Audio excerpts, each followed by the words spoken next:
todavía. Romina, ¿estás ahí? Estoy aquí, sí, sigo aquí. Es muy difícil nuestra tarea. Nuestro podcast de hoy es un desafío, diría yo. Intentaremos poner lo mejor de nuestra parte, como siempre. Ustedes saben que a lo largo de este ciclo de podcast han sido como varios los disparadores que nos han guiado a través de estas charlas, de los debates y de los análisis que venimos haciendo. Por momentos el disparador fue una obra determinada o un artista determinado. Y también en el futuro, digo yo, Romy, te comento, podría ser alguna problemática también respecto del estudio del arte en general, la exploración de algunas circunstancias a las que debemos enfrentarnos a la hora de aproximarnos a este mundo del arte, a este complejo y diverso mundo de imágenes.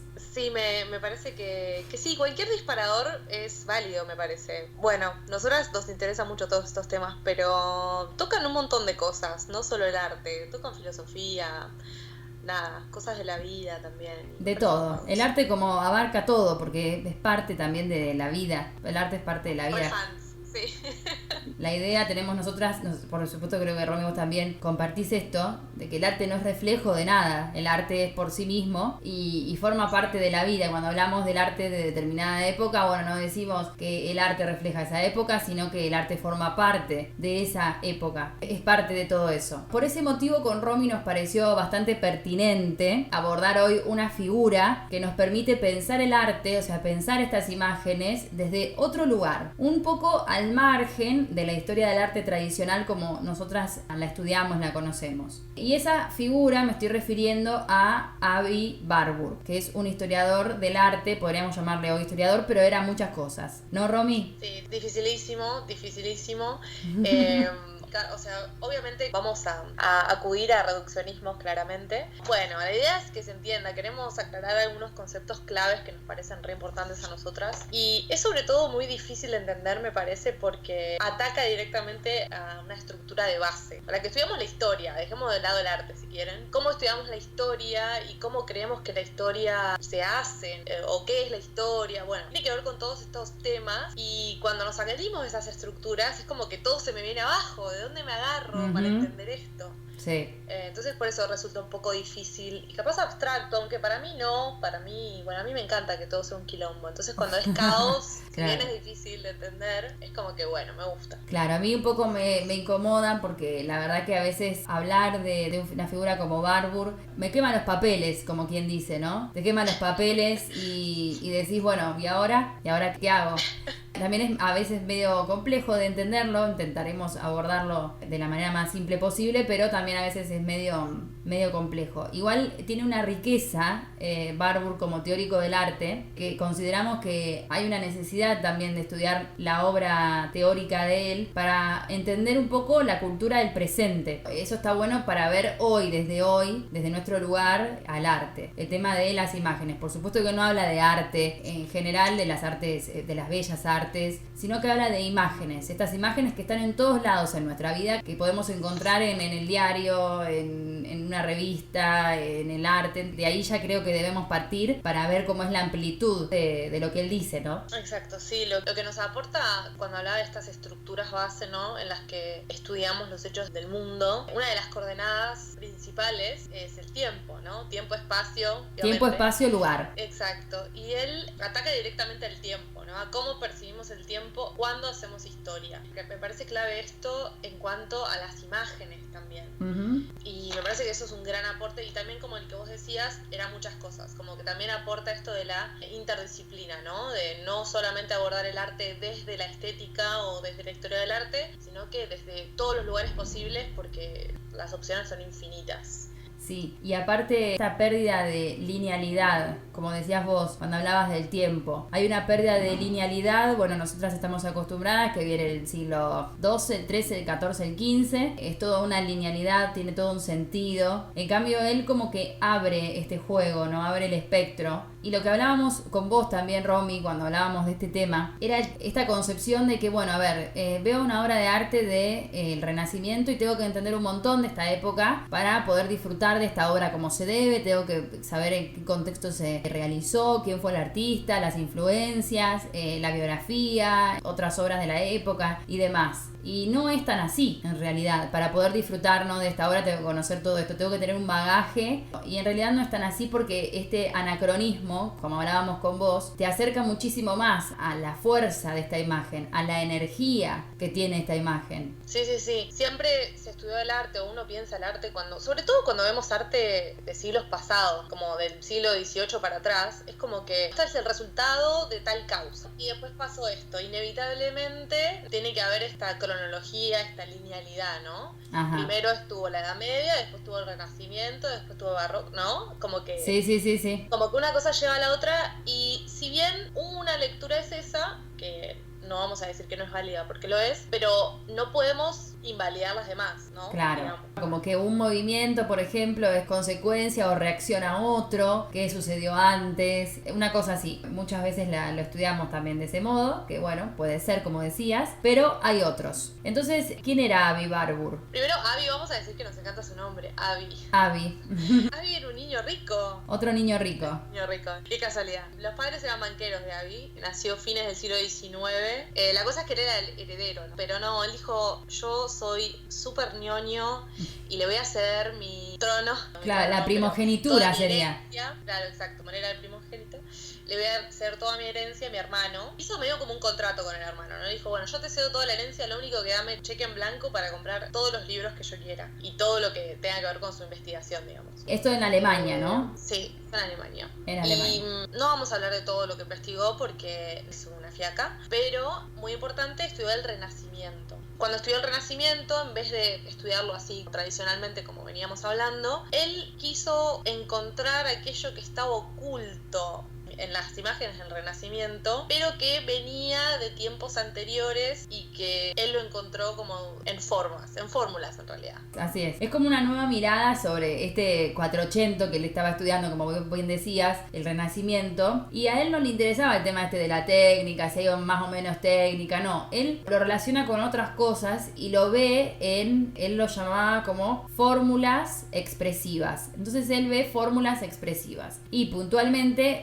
estas fórmulas expresivas la ve en el Renacimiento en la figura de la ninfa. Él la llama como fórmulas del pathos Formel, supuestamente en alemán, pero bueno, eso no nos importa tanto. Es como que hay un interés en la gracia, en los movimientos apasionados de la antigüedad clásica. Él lo que ve puntualmente es una figura femenina, una figura grácil, se mueve con paños volados y su pelo se va moviendo al compás de sus movimientos, su pelo, sus ropajes, y ve que esta figura se asemeja mucho a unas figuras griegas que eran las náyades griegas, las ménades griegas. Ve que la figura es muy similar y la ve en cuadros, por ejemplo, de Sandro Botticelli. Lo relaciona también con lo poético, porque sabemos que a Sandro Botticelli, el poeta policiano, le sugería estos temas que tenían que ver con la antigüedad, se los sugería. Entonces también los ve en imágenes que tienen que ver con lo cristiano. Y dice, esta imagen, figura de la ménade griega pagana, aparece también en contextos cristianos en el Renacimiento.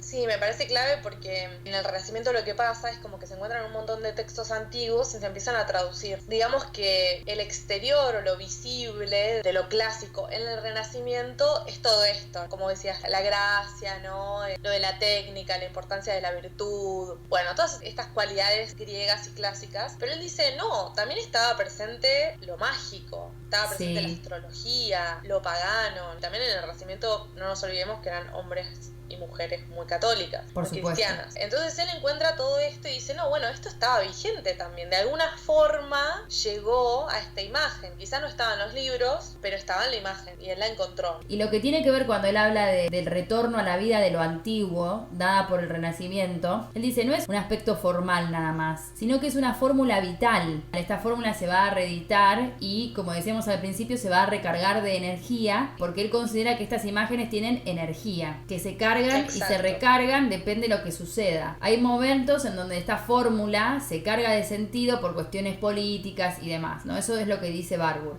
Vamos a ver si entendimos lo mismo. Yo lo que entendí es que estas imágenes surgen en un determinado momento, contexto histórico, etcétera, se cargan de energía y luego, bueno, por diferentes razones dejan de tener ese impacto y en algún momento vuelven a surgir.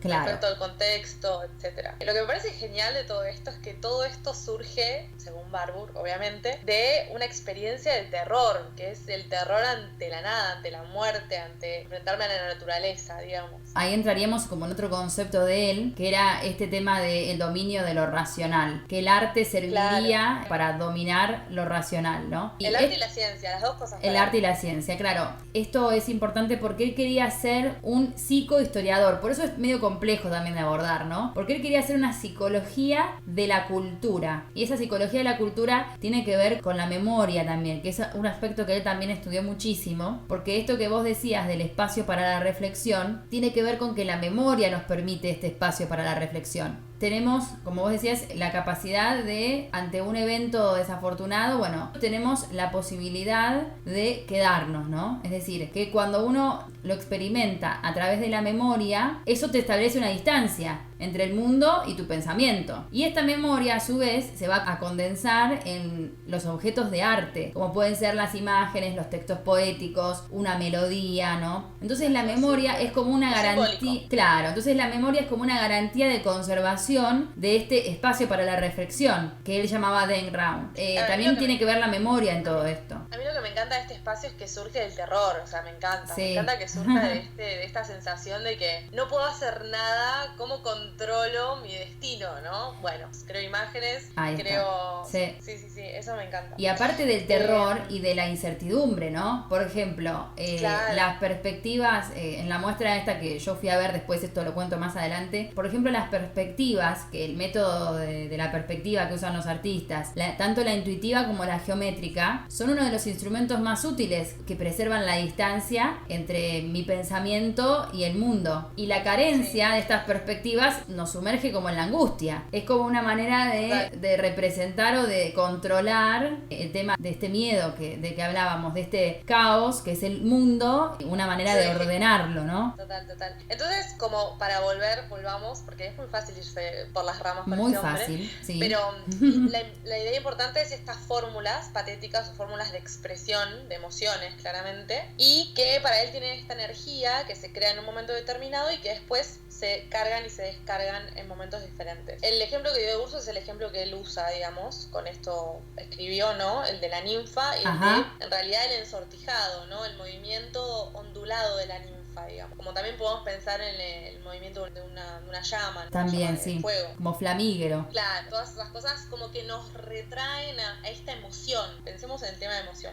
Podemos confundirlo con esta idea de imagen que vuelve, con la idea de arquetipo de Jung, ¿no? Pero no, porque para Jung era parte de un inconsciente colectivo que a nosotros accedíamos. Esto es algo que creamos, digamos. Son imágenes que crea la humanidad y que se van cargando por diferentes motivos. Esa puede ser una gran... Como que para Jung eran dados, ¿no? Claro, eran dados. En cambio, uno se pregunta cuando estudia Barbour, y bueno, ¿cómo renacen entonces estas fórmulas si no tienen que ver solamente con lo formal? ¿Cómo me doy cuenta? Y él lo que decía es que las formas, también como vos decías, las creábamos, van marcadas en la psique de una cultura, pero no tiene que ver, como decías vos, con la idea de inconsciente colectivo, porque él habla como de engramas, que son huellas, ¿no? Que nos van quedando, que se cargan de energía, que se van activando y desactivando, y que siempre hay una cuestión política o social que hace que se reactiven de uno u otro modo, porque aparte pueden reactivarse, esta misma fórmula puede reactivarse con un significado o con otro, no necesariamente tiene que ser el mismo. Exacto. Sí, total.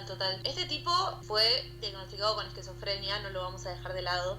Igual nosotros tuvimos un pequeño debate con Urso antes a ver si esto descalificaba su teoría o no. Para nosotras claramente no le invalida para nada. De hecho, como que me parece que es una de las teorías que más aporta. Ojalá sea hacia donde vaya la historia del arte. De hecho, hay un historiador contemporáneo que es Didier Huberman, que vamos a hablar de él también, que trabajó mucho sobre la figura de Barbour, que propone, como decías vos, una nueva mirada respecto de la propia historia del arte. Qué bueno sería si también la tomáramos como eje o como mirada a partir de ahora para estudiar el arte. Y Barbour construye como un modelo cultural de la historia. También de él vamos a hablar porque él lo retoma, creo que es importante la figura de Didier Huberman, que retoma la figura también de Barbour a su vez. Didier Huberman, googleenlo, él es un amor, parece un osito de peluche, es re tierno, o sea, no me encanta escucharlo.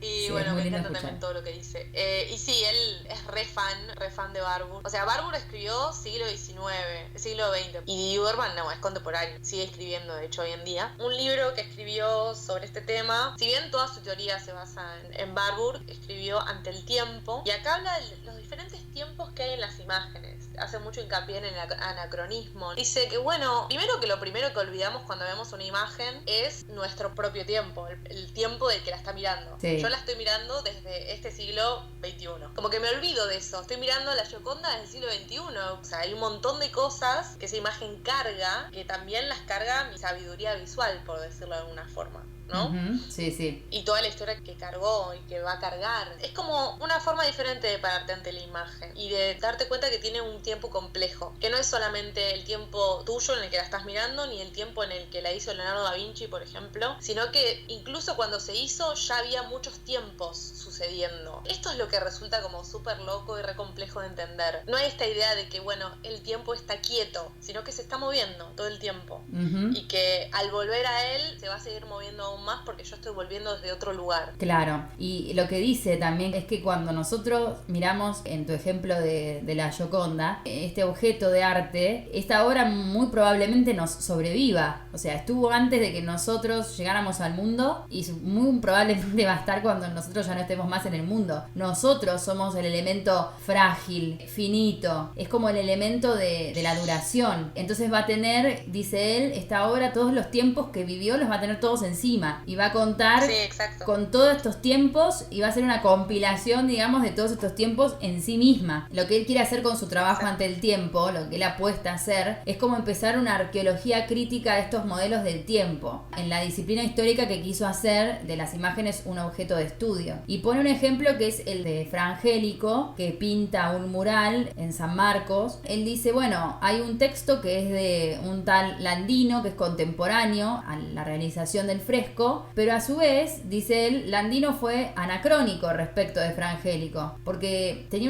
una diferencia de tiempo, de cultura, y muy probablemente el mismo Fra Angelico era anacrónico con relación a sus contemporáneos más cercanos. O sea, no necesariamente por vivir la misma época debían pensar exactamente lo mismo. Sí, me parece que cuando lo bajás hoy en día, por ejemplo, en nuestra generación, tenemos diferentes ideologías y diferentes formas de pensar, que algunos podemos pensar que es de la era de los dinosaurios, pero están vivas hoy en día. Tal cual. Y no podemos creer que porque Leonardo da Vinci pintó la Gioconda, Leonardo da Vinci vivía en este tiempo quieto, en Sí, Italia, comiendo fideos. No, o sea, no. Es como vivía que también tiempos complejos. es tan complejo el tiempo. Por ejemplo, dice Alberti y Fra Angelico vivían más o menos en el mismo tiempo, pero los dos no pensaban en el mismo tiempo. Esto que vos decías antes, que estemos viviendo la misma época, que seamos contemporáneas, no significa que vos tengas un pensamiento de hace siglos, ¿no? No sé, del medioevo. Puede ser todavía que lo tengas ahí arraigado y yo tenga otro. Entonces no necesariamente pensamos lo mismo en el mismo tiempo.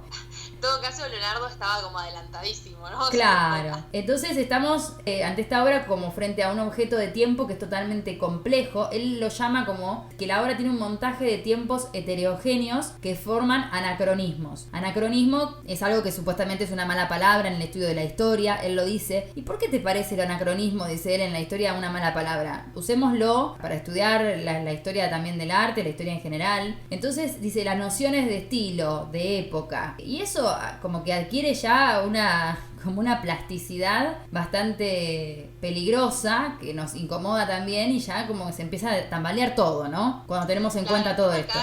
El tema acá es que como, bueno, quiero estudiar X obra de arte o X autor o X momento, es más difícil pararse desde un lado del anacronismo, ¿no? Es mucho más difícil porque Sí. Es más fácil decir, bueno, eso estaba quieto, tal hacía tal cosa, ¿no? Sí, me parece que la palabra que usaste en cuanto a riqueza, sí, es totalmente eso y a mí me encanta porque como dijimos antes, también te acerca a la obra desde otro lugar, a la imagen en realidad. No con tanto como que bueno, es para entendidos, sí y no, digo, entendidos de que del arte, no, acá lo que están proponiendo es que entendidos de cualquier disciplina, o sea, de la psicología, sí, de la química, de la física, no sé, como que todo puede aportar a verlo desde otro lugar. Tal cual. Y lo que él dice que tiene que ver con lo que hablábamos de Barbour, es que es la memoria lo que el historiador interroga. interroga, porque cuando uno hace historia o investiga, no necesariamente interroga el pasado, interroga la memoria de ese pasado. O sea, la memoria es psíquica en su proceso, también es anacrónica por estos efectos que tiene de montaje. A mí sí hay temas que me encantan,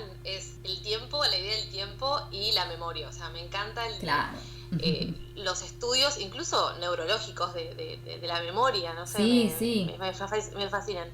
Claro, de hecho David Friedberg, que también es un historiador del arte muy conocido, le interesaba ver cómo miran las personas, qué perciben y cómo reaccionan. Y esto tiene que ver con lo que hablábamos recién de la interdisciplinariedad, porque lo que él planteaba es recuperar una vieja tradición en la que el arte y la ciencia se complementaban, se retroalimentaban todo el tiempo. Hay un hombre que se llama C.P. Snow, que en los años 50 hizo un texto muy famoso en donde plantea las diferentes discordancias entre las dos culturas. Es decir, las dos culturas sería como el nombre de este estereotipo cultural contemporáneo que deriva de esta conferencia pronunciada por Snow, que dice que la ruptura de comunicación entre las ciencias y las humanidades y la falta de esta interdisciplinariedad es uno de los principales inconvenientes para la resolución de problemas mundiales. O sea, cómo se separa, bueno, el arte de la ciencia, cómo esto debería volver a realizarse, como en un principio estaban más relacionadas, más de la mano, ¿no? El tema esto de lo neurológico, como vos decías, de cómo miramos, el tema de la memoria, de la psiquis, cómo eso se podría también reunir nuevamente, porque está todo muy separado. Bueno, las ciencias sociales, las ciencias exactas. Sí, total. Y como decía, la memoria, entonces, es lo que en realidad el historiador interroga, y la reconstrucción o esta decantación del tiempo. Pero no se puede aceptar la dimensión memorativa de la historia, dice Didi, sin aceptar también el anclaje en el inconsciente y esta dimensión, que es la anacrónica. Sí, Didi era fan de Barbour y de Benjamin. Walter Benjamin. De Walter Benjamin. De la escuela de Frankfurt. Escribieron más o menos en el mismo momento, no se leyeron, al menos no mucho, o sea, no podemos pensar como una influencia, un ida y vuelta entre ellos, pero según Didi estaban manejando los mismos temas, claro. ¿no? Benjamin igual se centra más en la historia, no tanto en la historia del arte como Barbour, pero sí en la historia, cómo se hace la historia, ¿no?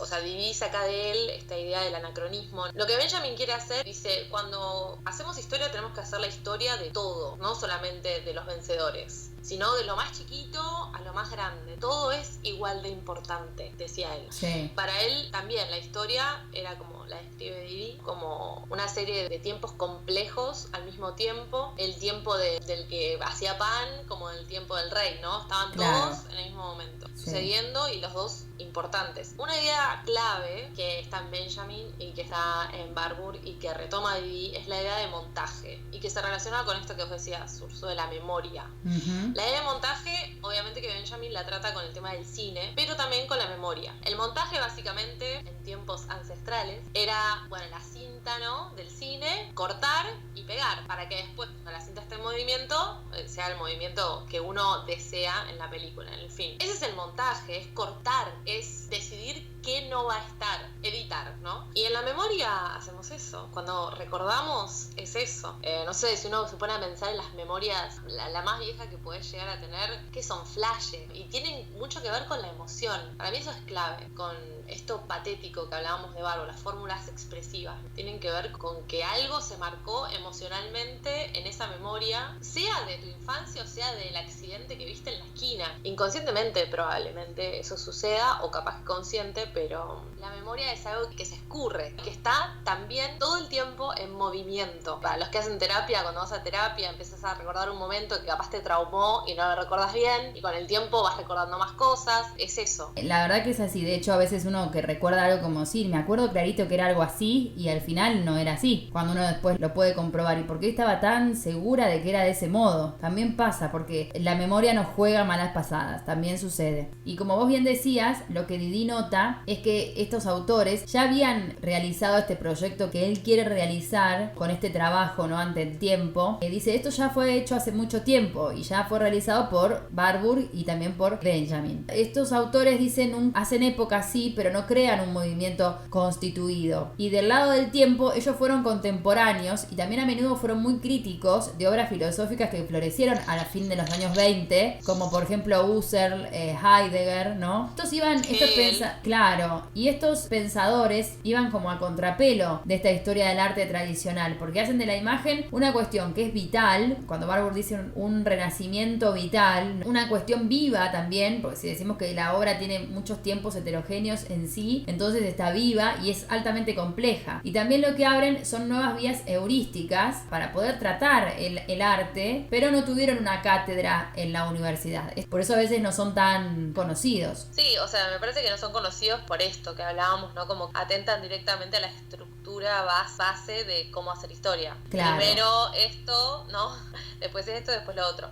Primero eso y segundo, sí, lo que decís. Y tercero, creo que el tema de la imagen que decías, como que ellos toman a la imagen como algo central en la historia, en cómo hacer historia. Me parece que la imagen es tan importante como la palabra escrita o la palabra oral. Me parece también, Didi, que lo que quiere decir con eso, que ellos hacen de la imagen una cuestión viva, vital, es que bueno, no es que Leonardo pintó la Gioconda y quedó ahí, sino que sigue viva. Y hoy por hoy esto puede también revestir alguna actualidad en nuestros debates sobre las imágenes, sobre el tiempo, porque tenemos como una idea, bueno, lo pintó, la terminó de pintar, él la colgó y ya está, y ahí cerró. En cambio no, esto sigue vivo, sigue generando cosas. Pero si no, como que uno piensa que todo esto que está colgado en los museos ya está ahí y es como algo a lo que yo tengo que ir a ver que está muerto.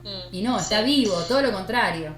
Total. Creo que las técnicas artísticas de hoy en día, que también los límites están difusos y me encanta que lo estén, entre por ejemplo el arte, el diseño, el arte digital, no sé, los límites son muy difusos y me parece genial. También hacen este montaje, ¿no? Hacen esta utilización de imágenes que ya están en nuestro repertorio visual, aunque no seamos totalmente conscientes de eso. Como que estamos muy bien entrenados visualmente también. Hay una sabiduría visual que perdura. Adhieramos o no a la posición de Barbour de esto que tienen energía, ¿no? Que se recargó o no. Ponen imágenes muy fuertes, ¿no? Muy potentes, como decíamos. Uh-huh. Vos fuiste a ver una muestra de este tema en Argentina. Sí, en Buenos Aires. Sí, en Buenos Aires. Ahora voy a hablar yo de muestras en Buenos Aires. Nos fuimos de Francia un poquito. Nos corrimos de país. Nos movemos las pilas. Nos ponemos así latinoamericanas. Hubo una muestra hace unos meses en el Museo Nacional de Bellas Artes, aquí en la ciudad de Buenos Aires, que se llamó Ninfas, Serpientes, Constelaciones, la teoría artística de Aby Warburg. Esta muestra estaba curada por José Emilio Burucúa y Nicolás Kwiatkowski. Burucúa es uno de los que ha introducido los estudios barburianos en la Argentina, por eso es una figura muy importante. Y las obras que veamos en la muestra vienen de distintas colecciones argentinas que ilustran las principales ideas y categorías de análisis de Warburg, de este historiador que nació allá lejos y hace tiempo en Hamburgo, ¿no? Él consiguió expresiones alegóricas destinadas a pensar el vínculo también entre las imágenes, los textos, la historia, y tenía una teoría del arte y la cultura que más o menos intentamos acá desandar, y la muestra está organizada en 5 ejes que la estructuraban y que reflexionaban sobre 62 piezas exhibidas. Las piezas exhibidas eran de diversos lugares, como dije, eran en su mayoría colección del Bellas Artes y también del Museo de Calcos y Escultura Comparada Ernesto de la Cárcova, del Ministerio de Relaciones Exteriores y Culto, del Museo Nacional de Arte Decorativo, de colecciones particulares, en fin, eran muy variadas las obras entre sí, como vemos, desde distintos puntos venían, o sea, bastante anacronismo acá, ¿no? Bastantes tiempos. Bastantes tiempos. Claro, bastantes tiempos que están juntos. Había 5 calcos antiguos, había cerámica griega, de todo. Como decía, esta muestra se estructura con 5 ejes. Uno es la ninfa, como ya hablamos, que es un personaje de esta vieja cultura del Mediterráneo que fue un poco dejado en las sombras durante el medioevo y reapareció en las artes de finales de 1400. Otro de los ejes era el héroe y otro de los ejes era la serpiente y la magia. Ya los retomaremos para ver qué obras estaban en cada uno de los ejes. Igual me parece que si nos están escuchando, sí, estaría bueno que cuando uno dice ninfa, ¿qué se les viene a la mente? Cuando uno dice héroe, ¿qué imagen se viene a la mente? Sí. Y cuando decís serpientes, ¿y qué? ¿Cómo era? Y la magia. Y la magia, lo que mágico. se viene a la mente, ¿no? También, claro, porque eso es re importante, me parece, lo que se te viene a la cabeza cuando dicen estos ejes, ¿no? Claro, después cuando les decimos las obras las buscan y ven si coincide más o menos con la idea que cada uno tenía, la imagen previa que uno tenía de todo esto, ¿no? Y a todo esto se le va a sumar el cielo estrellado, que es referido a la manera en la que distintas épocas representaban las constelaciones, porque Barbour... Amo esto. Sí, yo sabía porque vos sos media del horóscopo. Y yo dije, sí, le va a gustar. La astrología, la astronomía, me encanta. Sí, por ejemplo, Barbour le otorgaba un papel central a la astronomía, por eso este es uno de los ejes. Y otro de los ejes...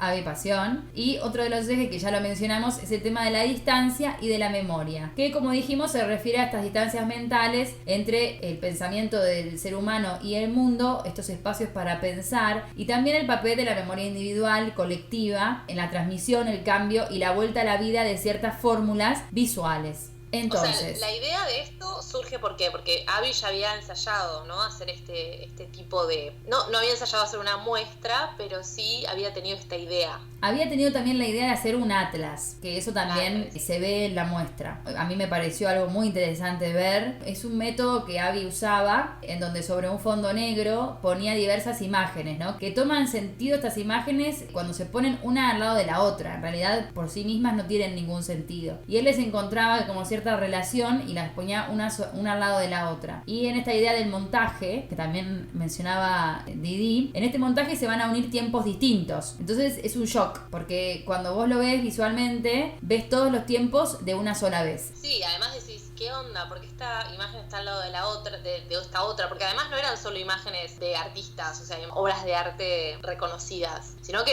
ponele que había una obra de arte reconocida, después al lado, no sé, una moneda, al lado un recorte de revista. Claro. ¿Qué onda? ¿Qué está pasando? Sí, tiene que ver con esta metodología que usaba Barbour, que también utilizan en esta muestra, que lo hace Burukua. A mí me pareció hiper interesante lo que hicieron, porque lo que ellos hicieron fue un mapa interactivo, o sea, una especie de este atlas, con los motivos clásicos en la arquitectura de Buenos Aires, con motivos clásicos que ellos encontraron en la arquitectura de la ciudad de Buenos Aires. Entonces vemos el panel negro, como acostumbraba hacerlo Abby, con ninfas y diosas, fotos, ¿no?, de ninfas y diosas que se encuentran en la arquitectura de la ciudad de Buenos Aires. Y al lado podemos leer las referencias, por ejemplo, la dirección donde cada motivo se encontraba. Por ejemplo, a mí me encanta uno que es una ninfa que está en un auto, está manejando un auto la ninfa, con sus paños volados, con el movimiento del auto.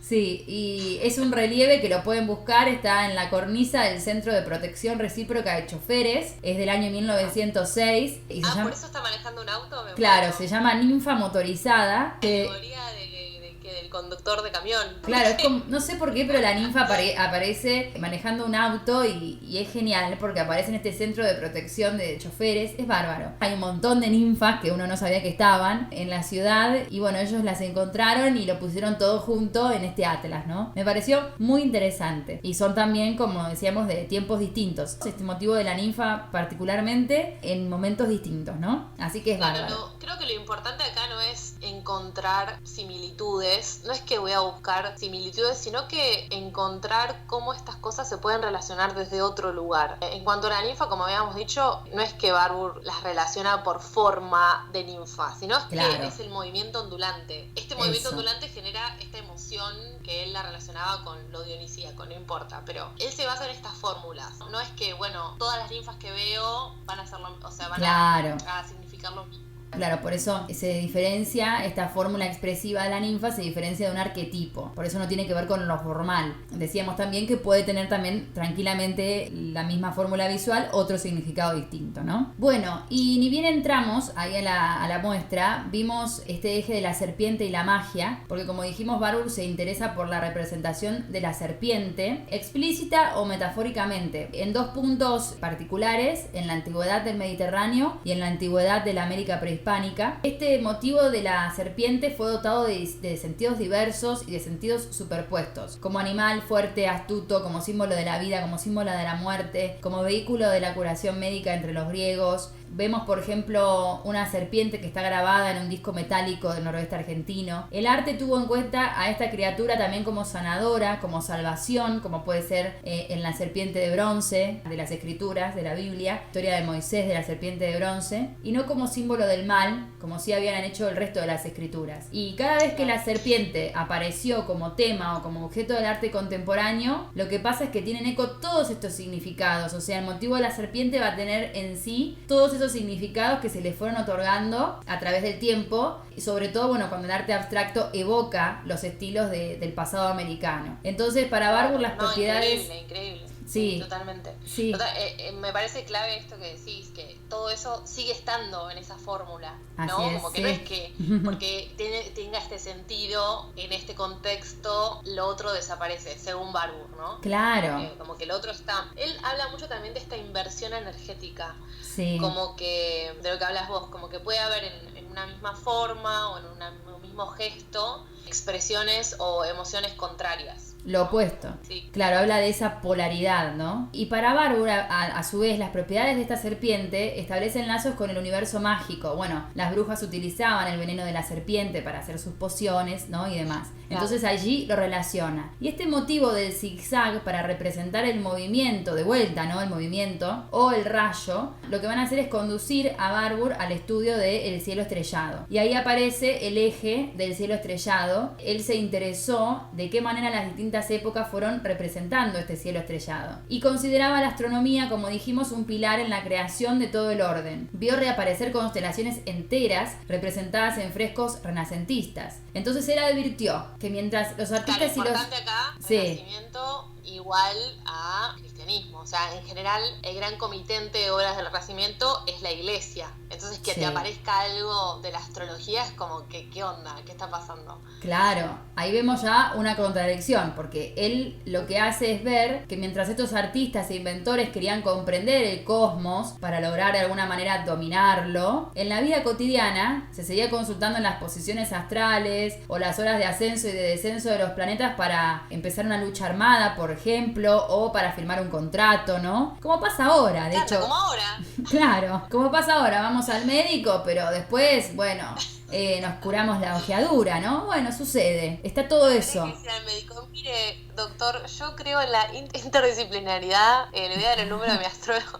Claro, entonces que charlen tu médico con la astróloga y ahí ven, ¿no? ¿Qué hacen con tu salud? Puede ser. Y acá, por ejemplo, en cuanto a las obras, en este eje del cielo estrellado aparecía un cuadro de Pollock que se llama Shooting Star, Estrella Fugaz. Por ejemplo, Burucua dice que esta obra de Pollock es antibarburiana porque renuncia a la forma, a la tradición, al diálogo con el pasado. Es una estrella fugaz que no se ve, pero que es un entramado cósmico que la evoca. 20 años después de la muerte de Barbour, Pollock de alguna manera confirma lo que Abby ya había dicho, que la guerra diezmaría los ideales artísticos y la figura iniciaría un largo tránsito por la desfiguración antes de volver a nacer como figura. Parece que Barbour también dijo esto, y en las manos de Pollock, claro. Vos decís que capaz que lo vio en las estrellas. Puede ser también, si lo leyó en las vísceras de animales. Y dice que en las manos de Pollock se encuentra este momento negativo del proceso, ¿no? Dice Burucua en la descripción de la obra. Después también vemos, por ejemplo, otra obra totalmente opuesta, es a la conquista de la luna, de Raquel Forner, del año 1961. Y después hay una luna de León Ferrari, que es una especie de móvil, que aparece también ahí colgado en el medio de la muestra entre el cuadro de Pollock y el cuadro de Raquel Forner, ¿no? Vemos estos distintos tiempos, como decíamos antes. Otro de los ejes que habíamos dicho era el de la ninfa, que como ya hablamos mucho, era como el motivo que inaugura la teoría de la cultura formulada por Abby. Y acá dicen algo raro que yo te lo quiero preguntar a vos, Romy, a ver si estás de acuerdo. Cuando hablábamos de estas polaridades que rodean a la ninfa, que en la modernidad el desnudo fue una herramienta de los cambios estéticos y de la observación realista, y las deconstrucciones de la figura desviaron, por supuesto, a la ninfa de los ideales clásicos. Por eso decimos que no es algo formal, como pasa por ejemplo en la obra de Pablo Curatela, Manes, que vemos en la muestra, o en la obra de Raquel Forner. Por ejemplo, Raquel Forner tiene una obra que se llama Ceres, pero en este caso Ceres no está idealizada, tiene sus brazos gruesos, los tobillos gruesos, es como una gran matrona, ¿no? Y se transforma mediante los facetamientos del arte moderno. Por otro lado, vemos una escultura de Curatela Manes que se llama Las Tres Gracias, y también se ve el empleo de temas clásicos en formas modernas. Se refiere a aspectos característicos de estos temas de Barbour, como el movimiento, pero también muestra en contraste una ninfa pesada, grandes caderas, que es una figura fuera de estos ideales clásicos. Y lo que decían, que te quería preguntar, dice la ficha ahí de la muestra, que en las últimas décadas del siglo XX, la historia y la crítica del arte han interpretado la representación del cuerpo femenino como una construcción de la mirada masculina, que esto ya lo veníamos viendo desde que hablamos de Courbet. Pero dicen que son estas imágenes también una posibilidad de liberación del cuerpo de la mujer para su propio goce, hoy por hoy. Puede ser, ¿no? Sí, yo creo que si hacemos honor a Barbour, honor a Abby, son las dos cosas al mismo tiempo. Así es. No, me parece que dos cosas claves que podría decir acá es esto de la inversión energética que hablamos antes respecto a las fórmulas expresivas. Muchas veces puede haber una misma expresión o una expresión con mínimas variantes de otra que están expresando una misma acción. Sí. O sea, es una emoción que en la acción tiene pequeñas variaciones en la expresión de esa emoción. Son muy similares, sí. pero los significados no lo son. Sí, sí. Una de las personas en las que se basó mucho Barbour, tuvo miles de influencias, no vamos a entrar en todas porque era un tipo que le interesaba todo, pero una muy fuerte fue Darwin. Y Darwin escribió un libro que se llama La expresión de las emociones de humanos y animales. Ajá. Y acá Darwin veía esto, ¿no? Lo exagerado. Vayamos a los extremos. Una risa exagerada y un llanto exagerado son similares, ¿no? Uno llora de la risa. Exacto. El enojo, la euforia, por ejemplo. Placer, dolor. Y con esto del cuerpo desnudo, yo, como tarea para el podcast de hoy, teníamos que pensar imágenes potentes. Y yo pensé, no en una imagen en particular, pero se me ocurrió el tema de las películas pornográficas, ¿no? Y ves la cara de la persona en el momento del placer extremo, y si la recortás de ahí y la pones en otro lugar, puedes pensar que está llorando, ¿no? Está sufriendo. Exacto, que está sufriendo. Y también el tema de la desnudez, que está dando vueltas en este tipo de cine o de películas, también me parece importante, ¿no? Como que por qué la desnudez tiene que estar ciertamente asociada a la sexualidad, o por qué la desnudez tiene que ver con estar más transparente, ¿no? Como mostrar mi interior espiritual, ¿no? Digo, sí, desde esa forma. El contexto, obviamente, que le da su significado a la imagen o a la forma, pero creo que también como artista o como persona que esté interesada en las imágenes, me parece que está bueno preguntarse esas cosas respecto a las expresiones. Así es.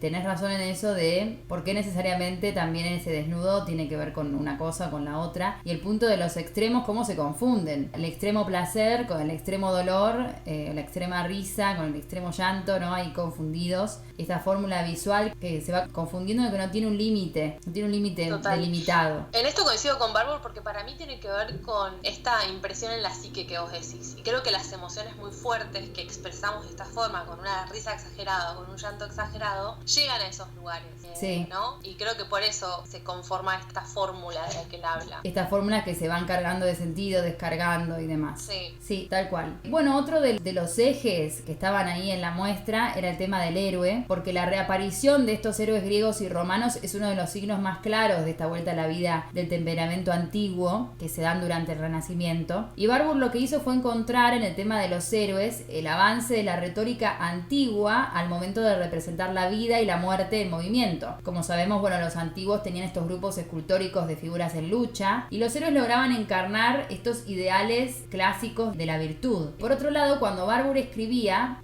Antoine Bourdelle realizó un monumental arquero que era una especie de homenaje al esfuerzo humano, y en otro punto Rogelio Urrutia va a realizar el busto en cera de un boxeador como si fuera un Hércules secular, ¿no? Se veía veía, por ejemplo, esta obra del centauro con el Lapita en pelea, que era del Museo de Calcos, y también se veía este busto de boxeador de Irurtia, que a mí me llamó mucho la atención. Es un modelo preparatorio para la obra de Irurtia de los boxeadores, que es una obra que él tiene donde los dos boxeadores se están enfrentando. Es un combate entre iguales y es a la vez un héroe humanizado. Por ejemplo, en el busto se veían los moretones, la nariz rota, el ceño fruncido, estos dientes apretados. Es como ver el destino del héroe en la sociedad contemporánea, ¿no? Como un héroe pero contemporáneo. Entonces eso me gustó mucho. Sí, me mencionaste todo eso y ¿sabes qué imagen se me vino? A ver. La de Mohamed Ali. ¿Viste que hay una foto re famosa de él en el ring? Sí. Si ponen Mohamed Ali en Google les va a saltar esa y me parece que tiene todas las características del héroe, ¿sí? Claro, tal cual. Tiene a la persona tirada, a la que acaba de noquear abajo, tirada en el ring, sí, me parece que sí. Y él ahí triunfante. Claro, pero la refundación, digamos, barburiana de esta imagen del héroe más cercana a nuestro siglo, un poco también se aleja como de la grandilocuencia, porque ya como que no enfrenta proezas míticas, sino también las dificultades cotidianas de un tipo común, ¿no? Se le ven las marcas de esa guerra, ¿no? De ese enfrentamiento. Entonces eso muy interesante fue de ver. Y bueno, y por último el tema de que hablábamos de la distancia y de la memoria, como ya venimos diciendo, Barbour investigó cuál era el papel de esta memoria individual, de la memoria colectiva, en este proceso de la transmisión, del cambio y de la vuelta a la vida de estas fórmulas visuales, y concretó estas ideas en el proyecto del Atlas Mnemocine, que tiene que ver con el movimiento, ¿no? Que es un atlas que reunía imágenes que estaban ordenadas por temas, como dijimos, y ahí se desprende una teoría de la cultura que está fundada en este concepto de Den Raum, que como ya dijimos, consistiría en que la memoria nos permite establecer una distancia entre las cosas del mundo y nuestro pensamiento, y que esta memoria se va a condensar a su vez en estos objetos de arte, como son las imágenes, los textos y demás. Entonces la memoria sería como una garantía de esta conservación de este espacio para la reflexión. Pero no solo en el arte, sino en lo simbólico, en la ciencia también, porque él creo que cuando habla de ciencia también habla de la astronomía. Sí,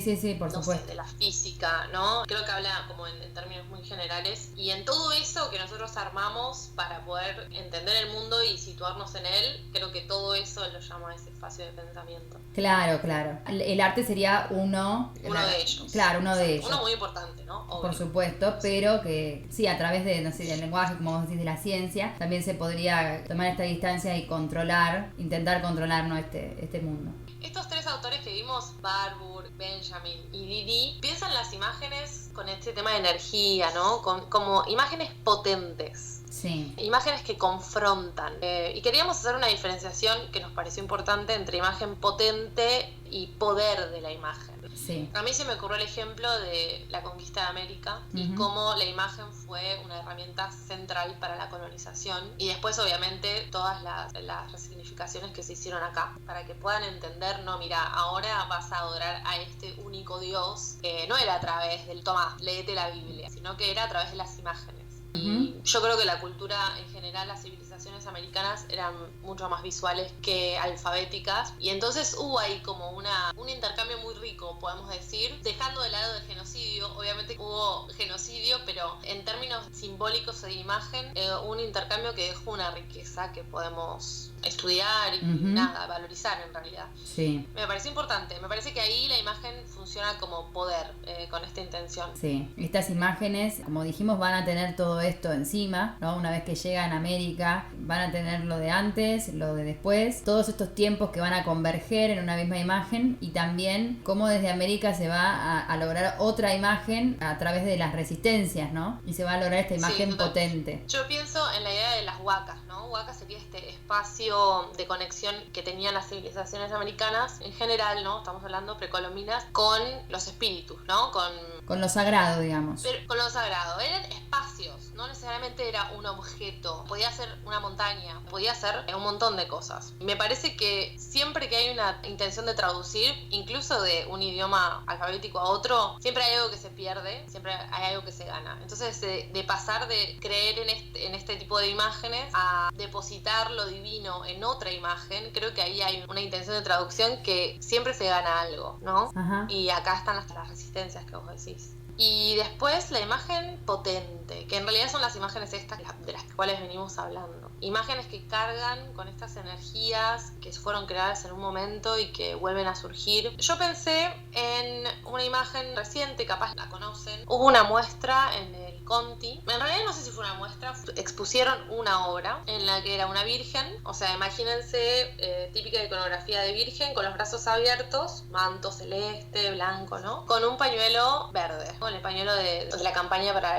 la legalización del aborto. Sí. Bueno, esto causó una revuelta, querían sacar la exposición o la virgen, cómo iban a hacer eso, que era un insulto al catolicismo. Bueno, me parece súper potente esta imagen. Primero porque causa confrontación, por eso, porque causa controversia. Segundo porque hay un montón de tiempos en esa imagen, en esa virgen. Primero la idea de virgen, ¿no? Que nos remite a la pureza, también nos remite a la idea de la mujer. María como intercesora entre nosotros en los terrenales mortales y lo divino. Y que tenga un pañuelo a favor de la legalización del aborto, como que le agrega incluso, me parece que no anula lo demás, le da otra fuerza, ¿no? Otra significación. No sé. Sí, por supuesto, y sobre todo en este contexto, como vos decís, la Virgen es una imagen de poder, del poder de la iglesia, ¿no? Del poder de lo cristiano, sí. Y se transforma en esta imagen poderosa, deja de ser esa imagen de poder para transformarse en esta imagen que tiene que ver tanto con algo que encima es contemporáneo, que está acá entre nosotros, que es un debate actual, entonces eso la transforma en una imagen poderosa, por eso es que molesta tanto también. Sí, total, y a mí me encanta, me encantó, sobre todo lo que generó el rechazo y esta idea de que, bueno, insultar a las creencias de los católicos, de los cristianos respecto a la Virgen, me parece que es como un fuerte reclamo en realidad. Y todo eso está en la imagen, no hace falta ni siquiera explicar, o sea, yo veo esa imagen y me genera algo. Sí. Alguna emoción me genera, rechazo o decir, wow, qué fuerte, no sé, algo te genera, quizás no todos tenemos la misma idea de lo que es una Virgen o no podemos profundizar en tantos significados sobre la Virgen, pero sí hay un valor puesto en esa imagen. Por supuesto, sí, tiene como un significado que está también determinado en un contexto determinado y bueno, en este contexto pasa otra cosa. Y también esa Virgen va a tener encima ese gesto que se tuvo con ella. Después cuando uno la vuelve a mirar, bueno, te volviste a acordar y así. Va a tener todo. Sí, total. En una conferencia de Gurukúa, él menciona, cuando habla de esta idea de la ninfa, de esta fórmula expresiva, habla también de, por ejemplo, una foto que usó la Juventud Peronista para representar su movimiento, que era una foto de Eva Perón cuando ella era joven, con el pelo un poco suelto. Ella estaba mirando como a un horizonte, el pelo se le mueve también por efecto del movimiento, del viento. Él también ve en esa imagen esta fórmula expresiva de la ninfa, por ejemplo. Después del Renacimiento, Leonardo toma el tema de la ninfa, lo hace también Miguel Ángel, lo hace también el modernismo, ¿no?, del siglo XX, y también lo hace la Juventud Peronista tomando esta foto de Eva Perón joven. Parece como que, no sé si está moviéndose o no, pero parece como que está caminando para adelante, ¿viste? Claro, sí, se está moviendo como, tiene esa imagen como de enfrentar, ¿no? De ir para adelante. Es como una forma significante de la juventud que encarna este sentido histórico de la figura. También Gurukúa trabaja con el tema de la supervivencia, de las fórmulas expresivas de la masacre. Así que, bueno, es muy interesante el trabajo de Gurukúa también, sí. Si lo pueden buscar, le han hecho bastantes notas, es muy popular. Después también la imagen del puño cerrado. A mí lo que primero que se me viene cuando digo puño cerrado es revuelta social, revolución, reclamo, sublevación. También en la lucha feminista, ¿no?, con el pañuelo verde. Pero también volviendo a esta inversión energética, el puño cerrado, sí, es también fuerza, pero también puede ser impotencia, ¿no? Claro. Como vemos, por ejemplo, en el cuadro que está en el Museo Nacional de Bellas Artes, muy conocido, que es Sin pan y sin trabajo, desde la Cárcova, donde hay un hombre que está golpeando el puño contra la mesa, mirando a su vez por la ventana, que hay una revuelta social, que salen los hombres que salen de la fábrica, y podemos interpretar este puño como diciendo, no puede ser, ¿no? Como una imagen de impotencia que golpea, pero en realidad... De enojo, de enojo, de bronca. De una situación de la que no se puede salir, ¿no? De bronca, de no poder hacer hacer nada respecto a esa situación social que está acaeciendo. Sin embargo, sí es una imagen potente, ¿no? Por ejemplo, no tiene que ver con una imagen de poder, sino con una imagen que tiene potencia. Esa impotencia, digamos, tiene a su vez una gran potencia. Cuando te sale algo que no te salía, que es vamos, y haces así con el puño. Claro, es lo mismo. Entonces, en un mismo gesto que tiene todos estos significados, ¿no? Que tiene todo eso encima. Sí. Y bueno, lo último que yo pensé, bueno, no sé si aplica mucho, pero lo vamos a debatir, ustedes después sacan sus conclusiones. Para mí también lo importante de todo esto que hablamos es que hay una cultura visual muy importante y que capaz no le damos tanta bola. O sí, ahora sí, pero estuvo siempre, a eso vamos. Y Barbour es uno de los primeros que dice, no, la astrología, la astronomía, lo mágico, no es que se perdió en la Edad Media, seguía vigente. Sí. Y creo que eso tiene que ver con no solamente una cultura popular, sino como una cultura visual también, una historia de lo visual. Pensé en nosotros, humanos, y en que venimos bien entrenados y que podemos reconocer rostros, ¿no? Eso me parece increíble, primero, porque en general los rostros tienen las mismas características, normal, digamos, una nariz, una boca, 2 orejas, ¿no? Y como nuestro órgano visual, nuestro cerebro, está acostumbrado a reconocer. Como que nuestro cerebro y nuestro ojo agarra los ojos, la boca, la nariz y después lo ensambla, lo monta de una forma no 100% fiel, digamos, al rostro de esa persona. Podemos reconocer más de 5.000 rostros. Bueno, obviamente que esto tiene mucho que ver con el contexto, es más fácil reconocer a gente de nuestro contexto que de otro, o sea, reconocer como específico, ¿no? Como este es un sujeto diferente del otro. Eso es lo que nos lleva a decir cosas como todos los chinos son iguales, que ellos piensan lo mismo de nosotros, o sea, se que ven todos iguales. Nosotros somos occidentales, somos todos iguales, claro. O cuando te preguntan, che, ¿y cómo era? No, bueno, tenías rasgos asiáticos. Esa es la descripción, no es tenía ojos grandes. Bueno, eso me pareció copado respecto a nuestra cultura visual. Y para bajarlo a tema de imagen, creo que hay 2 caras y me parece que, bueno, capaz hay más, vos decime, a ver, 2 caras hiper marcadas en nuestro bagaje visual, que es la imagen de Cristo, el rostro de Cristo y el rostro del Che Guevara. Parece que esos 2 marcados a fuego, digamos. No sé si habría otra más. Podríamos pensarlo. Creo que sí, todos los seres humanos las han visto, al menos una vez en su vida. A veces ves un tipo y decís, ay, se parece a Jesús. Claro, es igual a Cristo. Eso me parece increíble. Porque tiene barba y pelo largo y ya decimos que es Cristo, ¿no? Y pensar que un grupo de gente decidió cómo iba a ser la representación de Cristo en el arte, claro, que iba a tener esta barba, que iba a tener este pelo, este color. Los tratados de pintura, por ejemplo, decidían eso en una época determinada y ahora tenemos todo esto en nuestra cabeza por culpa de ellos, ¿no? Con las tecnologías de ahora, también el reconocimiento facial, que es casi un 100% fiel, pero con otras intenciones. Nosotros quizás recordamos rostros y no recordamos nombres, que generalmente pasa eso, ¿no? Sí. ¿Te acordás de tal? Ah, no, era la que tenía esto, sí, me acuerdo de la cara, pero no me acuerdo del nombre. Sí. O ves a alguien por la calle, yo lo conozco, pero no sabes de dónde, bueno. Pero el reconocimiento facial en manos de la tecnología tiene otras intenciones que tienen que ver con el control, con la vigilancia. Pero está basado en eso, en cómo nosotros reconocemos rostros. Sí. Y bueno, eso creo que va a llevar a otras cosas. Eso no sé cómo será el reconocimiento facial cuando son, por ejemplo, gente que tiene el mismo rostro, como puede ser mellizos o gemelos. Ahí ya no sé cómo actuaría la máquina, ¿no? En ese caso, se me acaba de ocurrir, no sé. ¡Error!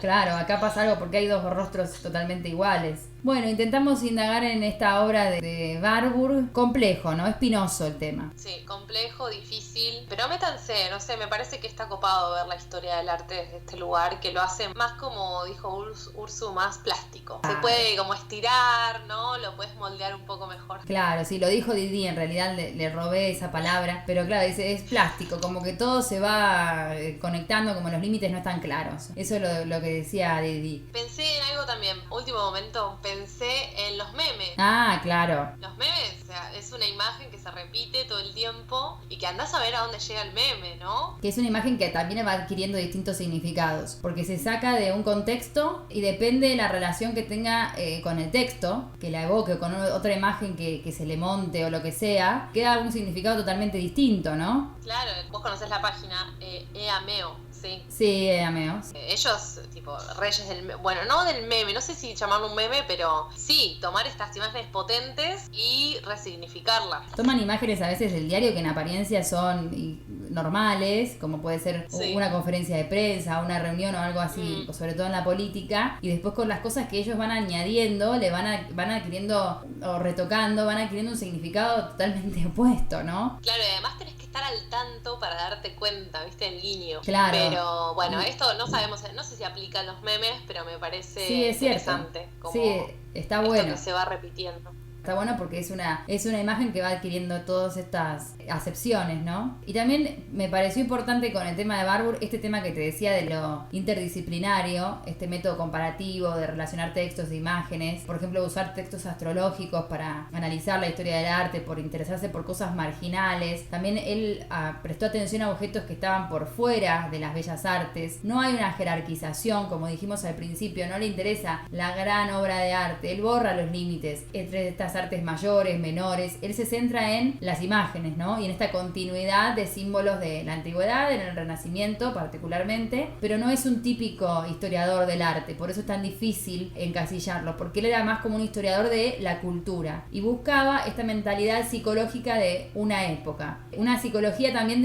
histórica de la expresión humana, y eso lo hace totalmente me parece clave. Invaluable, ¿no? Sí, me parece clave, sí, lo de la expresión y lo de la emoción, con esto del patos, ¿no? De lo patético. Es sumamente rico. Sí, nos pareció que sumaba en este encuentro que tenemos y debates que tenemos, que nosotras siempre una imagen nos lleva a la otra, que es lo que estuvimos haciendo hasta este momento. Está bueno también traerlo a él para que lo conozcan y para que nos ayude a analizar todo esto también. Es una herramienta más. Sí, total. No le tengamos miedo al caos, al anacronismo. No le tengamos miedo al anacronismo, claro. Nos despedimos con esa frase. Hasta aquí entonces el podcast de hoy. Tenemos vías de comunicación, ¿no, Romy? Ahora nos estamos ligando con el tema de la tecnología. Estamos ingresando a la web. Tenemos un Twitter. El Twitter es @podcastarte. @podcastarte. Y ahí, bueno, obviamente que vamos a subir todo lo que podamos. Si podemos, imágenes, como para que las vean si están interesados. Si no, no. Y para que nos sigan. Manden amor también por las redes. Por supuesto. También vamos a poner las obras de las que estuvimos hablando en los otros episodios, si bien ya las describimos abajo, para que las puedan buscar, para que las vean, para que sepan de qué obras estamos hablando en cada caso, y también para que tengamos una retroalimentación, ¿no? Un feedback. Pueden decirnos, no entendí nada de lo que dijeron hoy, no entendí quién era Barbour, por favor vuelvan a explicarlo y nosotras con gusto vamos a intentar desandar. Claro, a intentar desandar estas dudas, ¿no? Pueden quedar dudas siempre. Nosotras mismas también a veces tenemos. La idea es debatir y aprender todos en conjunto. Así que también se pueden comunicar. Sí, la idea es abrir más preguntas en realidad. Que haya más preguntas. Sí, bueno, después terminar todo con una gran incógnita, con un gran signo de interrogación. Así que también pueden escribirnos, seguirnos por ese medio. Bueno, entonces, Romy, nos volvemos a encontrar. Gracias siempre por estar allí del otro lado.